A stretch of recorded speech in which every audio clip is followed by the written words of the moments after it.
Welcome to the Orange Kettlebell Club video blog, your spot for weekly wellness and kettlebell sport performance tips and reviews.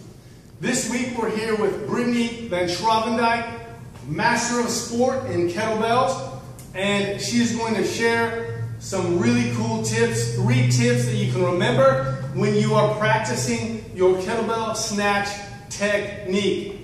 Now, shout out clearly goes to Core and Brittany, right?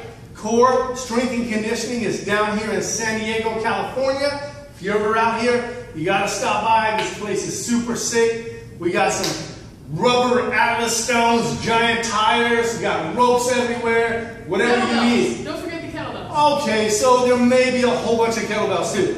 But anyway, the energy here is sick. You gotta stop by and check it out. And just want to mention that Brittany is one of the women that's really kind of leading the way in working with double bells, and I saw her perform in Texas, and she really was awesome out there with Chelsea and Kimberly doing double long cycles. Super exciting stuff to come. Brittany, thank you so much for letting me stop by and doing this with you. Thanks for having me. Awesome, absolutely. Brittany, all right, so as you guys may or may not know, I have an engineering degree from UC Berkeley. So I like to think that I'm using my physics knowledge in kettlebells. So we'll talk about how the physics relates and the 3 pointers I'm going to tell you about Snatch today. So when we're swinging and snatching the kettlebell is moving on a pendulum as it goes through that swing. So we want to make sure we're always utilizing that pendulum and having our timing just right so we're not working too hard. So the first tip is going to come from that, is making sure that in your swing, your back swing of that snatch, you're letting the kettlebell go all the way to the back of that pendulum so that you're getting that extra energy from gravity, just letting the bell fall as you go up. So what some people do is as the bell comes back, they try to yank it back early. Right. They're not using that pendulum to its full efficiency. So I'm going to give you a quick demo just using the swing, because it's going to transition to your snatch. So when people are lifting, commonly they'll pull the bell back a little bit early, just like this. So you'll notice that bell flipping up towards my butt in the backswing. I'm trying to rush that pendulum and pull it back early. So what I want to do here is I want to let the bell come all the way back. So I'll show you that now.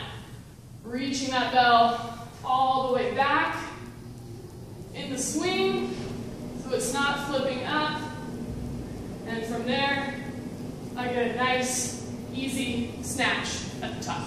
Nice. And when the bell is bouncing, sort of bouncing off your bottom like that and coming way out and creating that tail, that's basically a break of the line of efficiency, right? And you're going to end up having the musculature in your forearm, I believe, will have to work harder, and it taxes your grip a lot sooner, right?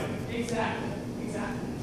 So point number 2 is you want to take advantage of the very top of your pendulum where that kettlebell essentially is weightless, right at the spot before it would start to swing back down. You're going to use that little spot where it's weightless to push through and bring the bell up to the top position.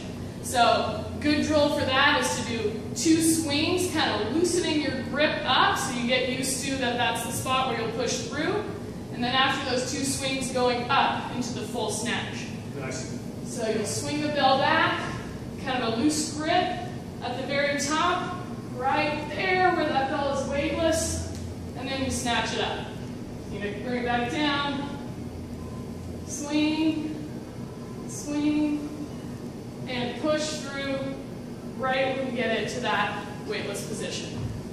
Nice. Brittany, I really like the releasing of the hand, letting go, because it's sort of reinforcing the idea of a free-floating kettlebell during the moment when you have to insert, because you can't hold on tight to a kettlebell handle and hope that you're also going to have a nice deep insertion through the window. It's not going to happen. Very cool. Yeah, exactly. So point number 3, we're going to talk about kind of counterbalancing the weight on the drop of your snatch. So as you're dropping the bell, you kind of want to lean your torso back a little, because as that weight moves forward, you move your center of mass back to slow that bell down before you drop it. So I'll show you here. As you drop that bell, you're going to think about lean your your chest back just a little bit to slow that bell before you drop it down. You're going to get a nice, soft, smooth catch at the bottom so that you don't blister your hands, especially on the heavier bells. Doing that counterbalance is going to become really important to help you slow it down, save your grip. That's my 3 tips for you guys. Awesome. No, Brittany, thank you so much for letting me stop by again. And that was a treat, you guys. Honestly, that was a treat to have Brittany on the video blog, spitting out some great knowledge.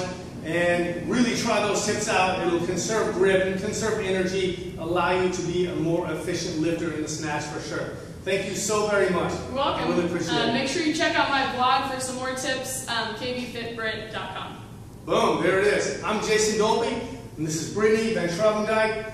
This has been the Orange Kettlebell Club video blog, and we will see you next time.